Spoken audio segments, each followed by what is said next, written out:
Startup Stories in association with Olook.in. Food is the driving force for many, and when we say that, we mean so many people. It also comes first on the list with regard to our basic amenities. Well, needless to say, but waiting for food is something which every foodie hates. When they are hungry, they need it right away. While some get irritated waiting in queue to order food, others just can't help but keep calm till their turn comes. However, there are another lot of people who will find a solution to this eternal crisis and create a platform to do away with the hurdles to a happy meal. Deepinder Goyal and Pankaj Chadha are such names who have been successful in doing that, and at the same time helping food lovers across the world reach out to their one and only solace, that is food. Well, if you did not guess it right till now, then let's unfold the mystery.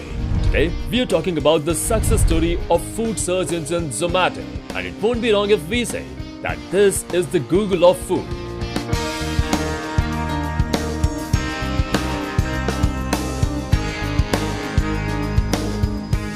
The thought to build up a brand like Zomato came from Bain & Co.'s New Delhi office. Deepinder Goyal was working as a senior associate consultant, and Pankaj Chadha was working as senior analyst at Bain. They are both graduates from IIT Delhi, and while working for Bain, they saw people wait for long hours in the food court to get a glance of the menu card. Therefore, one day they thought of finding a solution to this, and the idea thought germinated in the form of Foodie Bay. They scanned copies of the menu and uploaded it on the company's private network. Soon, the employees started using the facility, thus saving their time and in turn bringing traffic to the website. Soon, this intranet-based service was made public, and the menu was no longer confined to the cafeteria but extended far and wide. The first restaurant menu they uploaded on their portal was those belonging to Haus Khas in Delhi. After Delhi, they casted their radar over major cities like Kolkata and Mumbai. Their services were used by thousands of users, and the number has only multiplied ever since.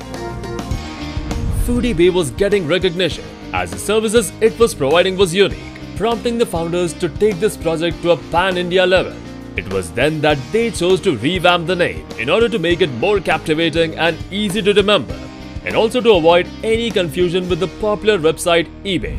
And hence, in November 2010, Foodie Bay came to be known as Zomato, a name that fits the belly perfectly. With the extensive utility of this website to locate restaurants and scroll through the menu cards, the builders of Zomato thought that they should make it easier for people to access. They then ushered in the thought of building a mobile application for this website so that people can benefit from it on the go. But with the broadening of this idea, the need for funding was felt. And as usual, if you have a great idea with awesome founders, funds just come in. Zomato interested Sanjeev Bikhchandani, who is the founder of Naukri.com, as he plied to invest in the startup. Thus, in 2010, he provided seed funding of $1 million through his company InfoEdge India.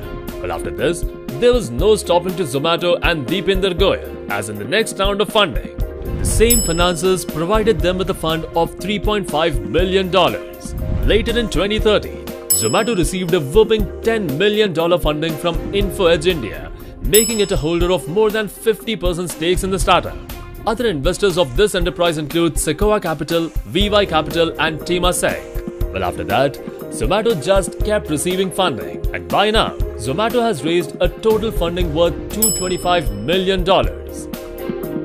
With the injection of funding, the company was now focusing on expansion plans. While it was running successfully in Delhi NCR, Mumbai, Bangalore and Pune, Zomato launched coverage in other three major cities in India, including Chennai, Hyderabad and Ahmedabad by 2011. Moreover, Zomato later expanded beyond Indian borders by launching its services in Dubai in September 2012. This triggered a series of expansions into Sri Lanka, United Kingdom, Philippines, South Africa, New Zealand and Turkey. With 90 million registered users, Zomato is a platform where one can get in touch with foodies around the world. Taking advantage of this, big restaurants place their ads on this website, and this is how Zomato makes money. Another way in which this portal generates revenue is by the sale of tickets of food festivals. However, the journey to the top was not that easy for Zomato and Deepinder Goyal. The most important task the company had is to figure out how to cover all the streets in major cities so that the people who rely on them do not miss out on the best eateries in the town. This hurdle was there when Zomato was in its early stages, and it still persists to be a challenge. But the founders along with the team members are putting in all their efforts to make it better. Well, recently, when they launched their website in Dubai, the co-founder Pankaj Chadda himself went out in the scorching heat of the summer to take up the details of the restaurants. Well, even today, the challenges faced by Zomato are nothing less. They went on an expansion spree in India without even analyzing if those markets are ready for it or no. Eventually, they had to shut down their service in Lucknow, Kochi, Indore and Coimbatore. However, within 8 years of Zomato's envision, the company has marked its presence in 22 countries and is looking to expand to 40 countries by the end of 2016. Today, Zomato is the only unicorn company to have broke even in several big markets across the world. It now covers more than 1 million restaurants and receives over 25,000 orders every day. Well, Zomato is in no mood to retard its growth and is hoping to be at par with global players present across the world. Both Deepinder Goyal and Pankaj Chadda are leaving no stones unturned, and this is the reason behind the company's startling growth. Undoubtedly, Zomato has evolved itself to be India's first global application, and yet it does not wish to sit back and relax. Startup Stories wishes Zomato and its founders Pankaj Chadda and Deepinder Goyal all the very best for their future endeavors.